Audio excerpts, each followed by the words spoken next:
सक्षम पाठशाला के एप्लीकेशन पे आप सभी का स्वागत है। मेरा नाम है सिमी झा और आज की कक्षा में हम लोग देखेंगे आपके काव्य खंड का जो 11वां पाठ है, जिसका नाम है प्यारे नन्हे बेटे को, जिसकी रचना की है विनोद कुमार शुक्ल ने।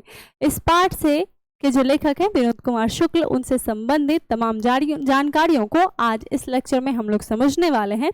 आशा करती हूँ कि वीडियो के अंत तक कोई भी ऐसा तथ्य नहीं होगा जो आपको समझ में नहीं आएगा और ऐसा कोई भी प्रश्न नहीं होगा जिसे आप बनाने में सक्षम नहीं होंगे। चलिए शुरू करते हैं आज की कविता को। लेखक परिचय को। विनोद कुमार शुक्ल का जन्म कब हुआ है? 1 जनवरी 1937 ईस्वी को। 1 जनवरी 1937 ईस्वी को विनोद कुमार शुक्ल का जन्म राजनांदगांव छत्तीसगढ़ में हुआ है। लेकिन मूलतः यह रहते कहाँ थे? मूलतः यह रायपुर छत्तीसगढ़ में रहते थे। इन्होंने इंदिरा गांधी कृषि विश्वविद्यालय में एसोसिएट प्रोफेसर के तौर पे काम किया है। साथ ही निराला सृजन पीठ में जून 1994 से जून 1996 तक अतिथि साहित्यकार के तौर पे भी काम किया है। इन्हें रघुवीर शाह स्मृति पुरस्कार 1992 में, दयावती मोदी कवि शेखर सम्मान 1997 ईस्वी में और साहित्य अकादमी पुरस्कार 1999 ईस्वी में मिला है। प्रश्न अगर आपसे यह पूछा जाए कि विनोद कुमार शुक्ल का जन्म कब हुआ, आप कहेंगे 1 जनवरी 1937 ईस्वी को। इनका जन्म कहाँ हुआ? राजनांदगांव छत्तीसगढ़ में। यह मूलतः रहते कहाँ थे? तो रायपुर छत्तीसगढ़ में। इन्होंने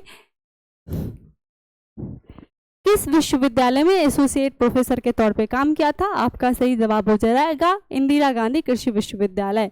इन्होंने निराला सृजन पीठ में कब अतिथि साहित्यकार के तौर पे कब से कब तक काम किया था? तो जून 1994 से जून 1996 ईस्वी तक। रघुवीर शाह स्मृति पुरस्कार इन्हें कब मिला था? 1992 ईस्वी में। इन्हें दयावती मोदी कवि शेखर सम्मान कब मिला था? 1997 ईस्वी में। और साहित्य अकादमी पुरस्कार कब मिला था? 1999 ईस्वी में। विनोद कुमार शुक्ल को कौन कौन सा सम्मान मिला था? रघुवीर शाह स्मृति पुरस्कार, दयावती मोदी कवि शेखर सम्मान और साहित्य अकादमी पुरस्कार। कुल 3 पुरस्कार इनको मिले हुए थे। इनकी रचनाओं की अगर बात करें तो इनकी पहली कविता संग्रह जो है वो लगभग जय हिंद पहचान सीरीज के अंतर्गत सन 1971 ईस्वी में प्रकाशित हुआ था। अगर इनके कविता संकलनों की बात करें तो वह आदमी नया गरम कोट पहनकर चला गया, विचार की तरह यह कविता संग्रह है, जिसकी रचना इन्होंने 1981 ईस्वी में की थी। सब कुछ होना बचा रहेगा यह कविता संग्रह, जिसकी रचना इन्होंने 1992 ईस्वी में की थी। और अतिरिक्त नहीं, इसकी रचना इन्होंने सन 2001 ईस्वी में की थी।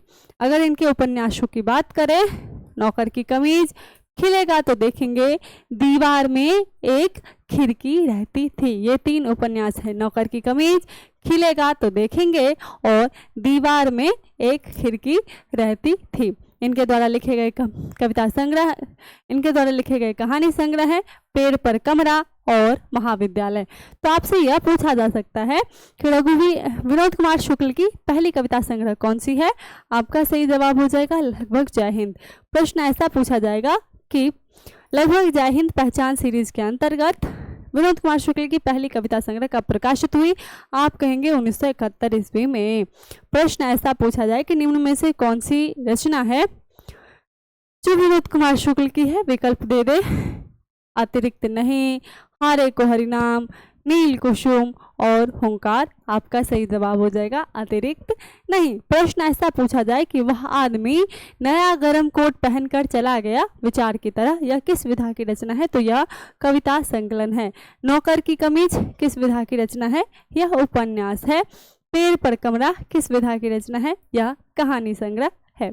इसी तरह का प्रश्न पूछता है, आप इन सबको अच्छे से अभ्यास कर लेंगे। पीडीएफ पहले ही अपलोड हो चुका है। इनके बारे में अगर कहें तो इनकी जो रचना है पेड़ पर कमरा, उसका इतालवी भाषा में यानी कि इटालियन लैंग्वेज में अनुवाद भी हो चुका है। साथ में इनकी जो दूसरी रचना है नौकर की कमीज, इस उपन्यास पर मणिकौल के द्वारा एक फिल्म का निर्माण भी किया गया है। आप चाहें तो YouTube पे आप सर्च कर सकते हैं नौकर की कमीज फिल्म और आपको दिख जाएगी। तो प्रश्न ऐसा पूछा जाएगा कि रघुवीर शाह की किस रचना का इतालवी भाषा में अनुवाद हुआ है? आपका सही जवाब हो जाएगा पेड़ पर कमरा। प्रश्न ऐसा पूछा जाएगा कि विनोद कुमार शुक्ल की किस रचना का इतालवी भाषा में अनुवाद हुआ है? आपका सही जवाब हो जाएगा पेड़ पर कमरा। प्रश्न ऐसा पूछा जा सकता है कि विनोद कुमार शुक्ल की किस रचना पर मणि कौल ने फिल्म बनाई है? सही जवाब हो जाएगा नौकर की कमीज। विनोद कुमार शुक्ल 20वीं सदी के 7वें 8वें दशक के लेखक हैं, साथ में यह कवि भी हैं और कथाकार भी हैं।